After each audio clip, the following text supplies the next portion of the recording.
इस वीडियो में आपको बताऊंगा मैथ्स के कुछ अति महत्वपूर्ण प्रश्न दोस्तों, जो बार बार परीक्षाओं में पूछे जाते हैं। दोस्तों ये सारे प्रश्न सभी परीक्षाओं के लिए बहुत ही महत्वपूर्ण है। दोस्तों आप कोई सा भी गवर्नमेंट एग्जाम देंगे तो आपके पेपर में ये सब प्रश्न हमेशा देखने को मिलेंगे, क्योंकि दोस्तों मैथ में जो सेट पैटर्न के प्रश्न होते हैं जो बार बार परीक्षाओं में पूछे जाते हैं और जिन प्रश्नों को दोस्तों आपको सॉल्व करने में ज्यादा टाइम लगता है, उन प्रश्नों को इस वीडियो में शामिल किया हूं दोस्तों। और इन सभी प्रश्नों को सॉल्व करने के लिए इस वीडियो में आपको बहुत ही आसान ट्रिक भी बताऊंगा, जिसकी सहायता से दोस्तों आप इन सभी प्रश्नों को बिना पेन उठाए सॉल्व करें। देखिए क्वेश्चन ध्यान से पढ़िएगा, समझा रहा हूं कैसे सॉल्व किया जाता है। प्रश्न है दोस्तों, 20 महिला एक काम को 16 दिनों में करती हैं और उसी काम को 16 पुरुष 15 दिनों में करते हैं। एक पुरुष और एक महिला का कार्य क्षमता का अनुपात क्या है, ये पूछ रहा है प्रश्न। ठीक है, तो देखिए कार्य क्षमता का अनुपात कैसे निकाला जाता है मैं आपको बता रहा हूं। पहले देखिए इसको सॉल्व करने का जो आसान तरीका होता है, फॉर्मूला बेस होता है। M1D1 बराबर M2D2। महिलाओं का और पुरुषों का हम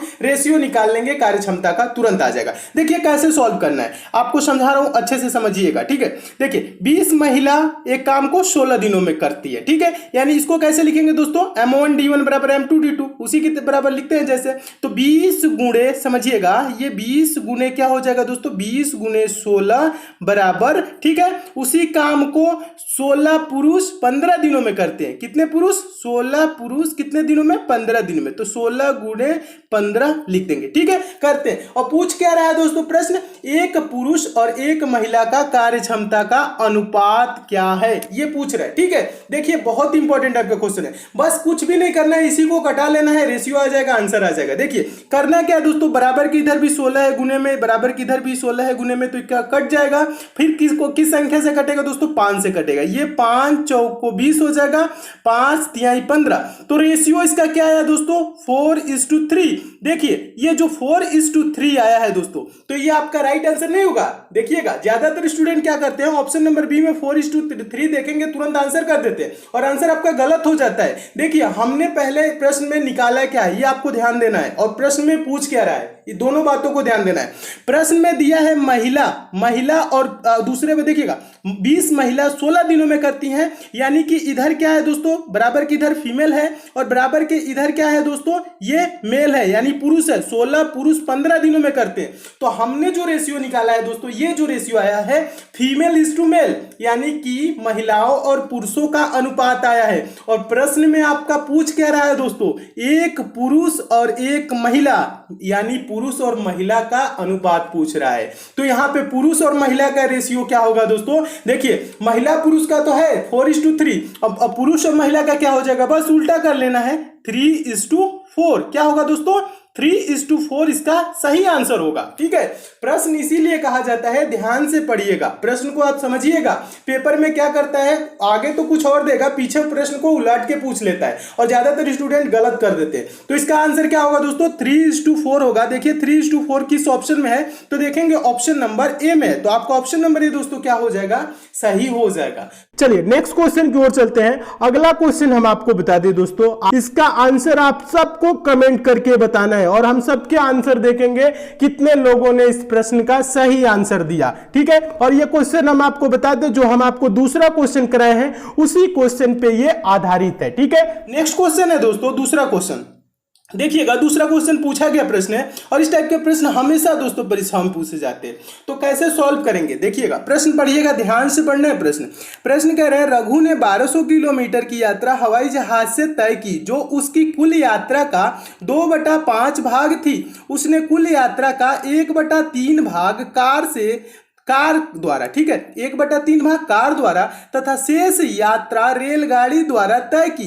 रेलगाड़ी द्वारा तय की गई यात्रा की दूरी क्या है, दूरी है, यानी कि पूछ रहे हैं जो रेलगाड़ी द्वारा यात्रा किया है वो कितना दूरी तय किया है। तो देखिए दोस्तों ऐसे क्वेश्चन है तो कैसे सॉल्व किया जाता है मैं आपको समझा रहा हूं। देखिए प्रश्न में जो कह रहे हैं ना दोस्तों, 1200 किलोमीटर की यात्रा किससे की, हवाई जहाज से की, और जो उसकी कुल यात्रा का क्या है दोस्तों, 2/5 भाग है, यानी कि समझिएगा कैसे लिखेंगे, 2/5 भाग, देखिएगा 2/5 भाग बराबर क्या है दोस्तों, 1200 किलोमीटर।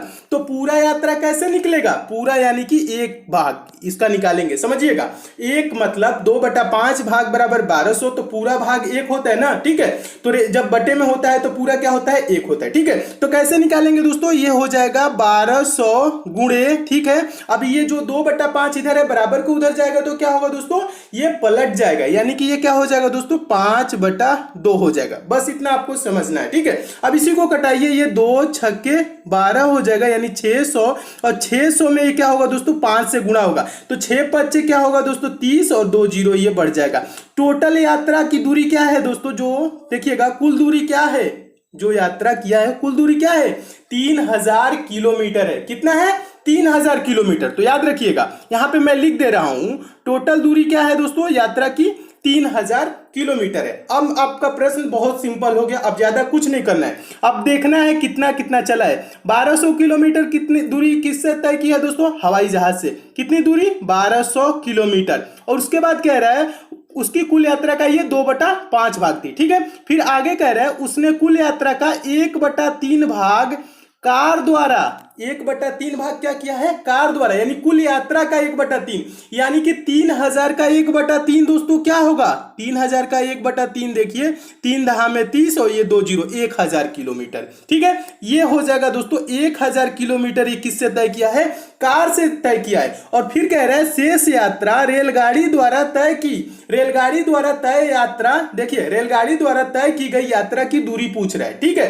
तो अब बताइए दोस्तों टोटल यात्रा की दूरी क्या थी दोस्तों, 3000 था। कितना था दोस्तों, 3000 था। और जिसमें दोस्तों हवाई जहाज से 12 चला है 1200 किलोमीटर, और कार से चला है 1000 किलोमीटर, यानी ये टोटल दूरी कितना चला है दोस्तों, हवाई जहाज और कार मिला के ये 2200 किलोमीटर क्या दूरी तय कर लिया है हवाई जहाज और कार से। बची दूरी कितना है, 3000 में से जो बच जाएगा वो क्या हो जाएगा दोस्तों, ट्रेन द्वारा तय दूरी हो जाएगी। तो 3000 में से 2200 दोस्तों घटा देंगे तो क्या हो जाएगा दोस्तों, 800 हो जाएगा। तो कार ट्रेन द्वारा चली गई दूरी दोस्तों क्या हो जाएगा, ट्रेन द्वारा चली गई दूरी 800 किलोमीटर हो जाएगा। अब देखिए 800 किलोमीटर किस ऑप्शन में है, तो देखेंगे ऑप्शन नंबर डी में है। आपका ऑप्शन नंबर डी दोस्तों क्या हो जाएगा, सही हो जाएगा। चलिए नेक्स्ट क्वेश्चन की ओर चलते हैं। अगला क्वेश्चन हम आपको बता दें दोस्तों, इसका आंसर आप सबको कमेंट करके बताना है, और हम सबके आंसर देखेंगे कितने लोगों ने इस प्रश्न का सही आंसर दिया, ठीक है। और ये क्वेश्चन हम आपको बता दें, जो हम आपको दूसरा क्वेश्चन कराए हैं उसी क्वेश्चन पे ये आधारित है, ठीक है।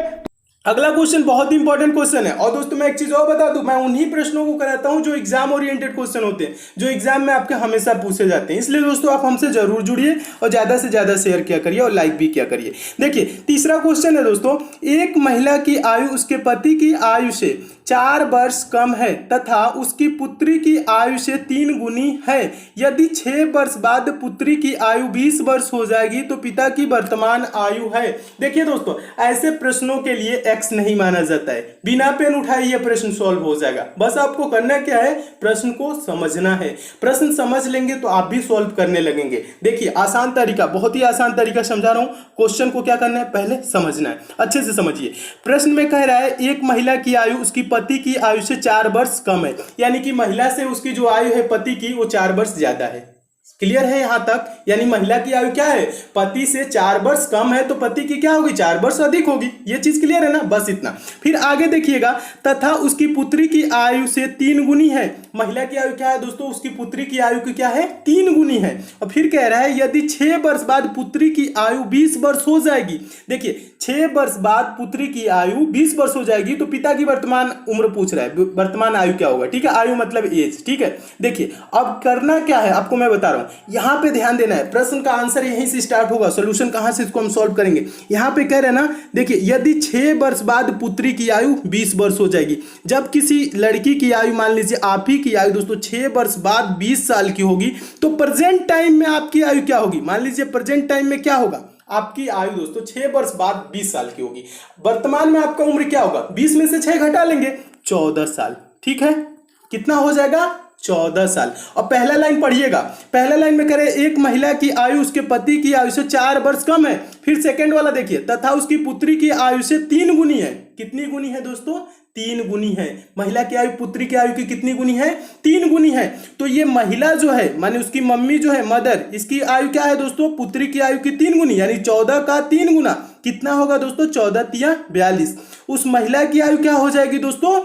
42 वर्ष हो जाएगी। अब पहला लाइन देखिए, पहला लाइन कह रहा है एक महिला की आयु उसके पति की आयु से 4 वर्ष कम है। जब महिला की आयु 4 वर्ष कम है तो 42 साल है, तो उसके पति की आयु क्या होगी दोस्तों? 42 में क्या करेंगे दोस्तों? 4 साल जोड़ लेंगे, ठीक है। तो ये क्या आ जाएगा दोस्तों? उस पुरुष का आयु आ जाएगा, यानी कि उस महिला का पति का आयु आ जाएगा, यानी कि बच्ची के पिता का आयु आ जाएगा। 4 साल जोड़िए 42 में तो क्या होगा दोस्तों? 46 हो जाएगा। क्या होगा? 46। यानी पूछ क्या रहा है प्रश्न में? तो पिता की वर्तमान आयु है। पिता की वर्तमान आयु क्या है दोस्तों? 46 वर्ष है। अब देखिए 46 वर्ष किस ऑप्शन में है दोस्तों? ऑप्शन नंबर देखेंगे सी में है। तो आपका ऑप्शन नंबर सी दोस्तों क्या हो जाएगा? सही हो जाएगा। तो चलिए नेक्स्ट क्वेश्चन की ओर चलते हैं। अगला क्वेश्चन हम आपको बता दें दोस्तों, इसका आंसर आप सबको कमेंट करके बताना है और हम सबके आंसर देखेंगे कितने लोगों ने इस प्रश्न का सही आंसर दिया, ठीक है। और ये क्वेश्चन हम आपको बता दें, जो हम आपको दूसरा क्वेश्चन कराए हैं उसी क्वेश्चन पे ये आधारित है, ठीक है। चौथा प्रश्न बहुत ही इंपॉर्टेंट टाइप का क्वेश्चन है दोस्तों, और इसके लिए बहुत ही आसान तरीका बता रहा हूं, बहुत ही आसान, इससे आसान कुछ नहीं होता है। देखिए कैसे सॉल्व किया जाता है। देखिए साधारण ब्याज और चक्रवृद्धि ब्याज पे रिलेटेड क्वेश्चन है, दोनों का मिक्स है, ठीक है। देखिए प्रश्न है यदि 5% की दर से 2 वर्ष के लिए चक्रवृद्धि ब्याज तथा साधारण ब्याज के बीच अंतर कितना है? 225 रुपए है, तो मूलधन ज्ञात कीजिए। दोस्तों इसमें पूछा जाता है मूलधन, ठीक है। मूलधन हमेशा प्रश्न में पूछा जाता है, या दर पूछ लिया जाता है या अंतर पूछ लिया जाता है, ठीक है। तो जब ये 2 वर्ष के लिए दोस्तों हो, इसमें 2 टाइप के क्वेश्चन बनते हैं, 2 वर्ष के लिए और 3 वर्ष के लिए, ठीक है। तो ये पहला टाइप का है 2 वर्ष के लिए, इसमें पहले टाइप का करा दे रहे हैं, नेक्स्ट पार्ट में 3 वर्ष वाला भी करा देंगे, ठीक है। अब दोनों वर्ष वाले, जो 2 वर्ष वाले 3 वर्ष वाले, हमेशा ये प्रश्न पूछे जाते हैं। तो देखिएगा तरीका क्या होता है सॉल्व करने के लिए। पहले क्वेश्चन पढ़िए, कह रहे हैं यदि 5% की दर से 2 वर्ष के लिए, ठीक है, यानी कि यहां दर दिया है, जो आर दिया है दोस्तों, आर बराबर क्या है दोस्तों? ये 5% है। और देखिए, और 2 वर्ष के लिए कह रहा है, ठीक है, तो 2 वर्ष के लिए हम बताएंगे। और चक्रवृद्धि ब्याज तथा साधारण ब्याज के बीच का अंतर क्या होता है दोस्तों? डी, जो डिफरेंस होता है, कितना है दोस्तों? 225 रुपए है। तो मूलधन पूछ रहा है, मूलधन मतलब क्या दोस्तों? ये पी पूछ रहा है, प्रिंसिपल क्या होगा, यानी कि इसका मूलधन क्या होगा, ये पूछ रहा है। तो देखिएगा दोस्तों, अगर 2 वर्ष के लिए चक्रवृद्धि और साधारण ब्याज का अंतर दिया हो और मूलधन पूछे, तो इसके लिए आसान तरीका क्या होता है दोस्तों? वो होता है दोस्तों डी बराबर पी आर स्क्वायर अपान 100 का स्क्वायर। ये देखिएगा पी आर स्क्वायर अपान 100 का स्क्वायर, समझिएगा, अच्छे तरीके से समझिएगा। ये देखिए, अब आपको ज्यादा कुछ नहीं करना है। ये देखिए जो कुछ भी है दोस्तों, यहां पे आपको वैल्यू बस रखना है। डी बराबर क्या रखेंगे दोस्तों? डी बराबर आपको पता है, यहां पे ऊपर लिखा हुआ है डी बराबर 225 है ना, तो डी बराबर हम लिख देंगे 225। समझिए डी बराबर क्या है दोस्तों? 225 लिख देंगे, बराबर वैल्यू किसकी निकालनी है? पी की, बराबर पी आर स्क्वायर अपन 100 का स्क्वायर। तो पी आर की जगह क्या है दोस्तों? आर की जगह 5% है, तो 5 का स्क्वायर क्या होगा दोस्तों? 5 का स्क्वायर हो जाएगा 25। 5 का स्क्वायर क्या होगा? 25, ठीक है, समझिएगा। 5 का स्क्वायर 25 हो जाएगा, और बटा 100 का स्क्वायर, 100 का स्क्वायर क्या होगा? 100 का स्क्वायर, 100 गुणे 100 यानी कि 10,000 हो जाएगा। क्या हो जाएगा दोस्तों? 10,000 हो जाएगा ये 100 का स्क्वायर। बस इसी को कटा लेना है, पी की वैल्यू आ जाएगी। देखिए कैसे आएगी पी की वैल्यू, मैं आपको समझा रहा हूं। 25 से 100 कट जाएगा, 25 चौको 100 होता है ना, समझिएगा, इधर लिख दे रहे हैं। ये क्या हो जाएगा? 25 चौको 100, और कितना जीरो हो जाएगा दोस्तों? ये 2 जीरो हो जाएगा, ठीक है। यहां पे समझ रहे हैं ना, 10,000 कटेगा 25 से, तो 25 चौको 100 हो जाएगा, 2 जीरो 400, और ये 400 दोस्तों बराबर के इधर है, ये क्या आ जाएगा? इधर आएगा तो गुणे में हो जाएगा, 225 में गुणा हो जाएगा, समझिएगा। यहां पे थोड़ा सा जगह की वजह से मैं लिख रहा हूं, तो 400 गुणे 225 करेंगे तो 225 चौको क्या होता है? 225, यानी 2 चौको 8, 25 चौको 100, 900 होता है। तो ये क्या हो जाएगा दोस्तों? ये 900 हो जाएगा, और यहां पे 400 में 2 जीरो है, वो भी बढ़ जाएगा। तो P बराबर क्या होगा दोस्तों? समझिएगा, P बराबर क्या होगा दोस्तों? 90,000 हो जाएगा। P बराबर जो मूलधन बराबर क्या हो जाएगा दोस्तों? 90,000। 90,000 किस ऑप्शन में है दोस्तों? ऑप्शन नंबर डी में है। आपका ऑप्शन नंबर डी दोस्तों क्या हो जाएगा? सही हो जाएगा। चलिए नेक्स्ट क्वेश्चन की ओर चलते हैं। अगला क्वेश्चन हम आपको बता दें दोस्तों, आप लोगों के होमवर्क के तौर पे, ठीक है। इसका आंसर आप सबको कमेंट करके बताना है, और हम सबके आंसर देखेंगे कितने लोगों ने इस प्रश्न का सही आंसर दिया, ठीक है। और ये क्वेश्चन हम आपको बता दें, जो हम आपको दूसरा क्वेश्चन कराए हैं उसी क्वेश्चन क्वेश्चन पे ये आधारित है। ठीक है, तो नहीं समझ में आएगा तो दूसरा क्वेश्चन एक बार आप अच्छे तरीके से देख लीजिएगा, आपको समझ में आ जाएगा। ठीक है, ये वीडियो कैसा लगा कमेंट करके जरूर बताइए। अच्छा लगा लाइक शेयर कर दीजिए, चैनल पर नए चैनल को सब्सक्राइब कर लीजिए, नोटिफिकेशन बेल को भी जरूर ऑन कर लीजिए। तो मिलते हैं दोस्तों अगले वीडियो में और भी इंपॉर्टेंट प्रश्नों के साथ, तब तक के लिए दोस्तों धन्यवाद।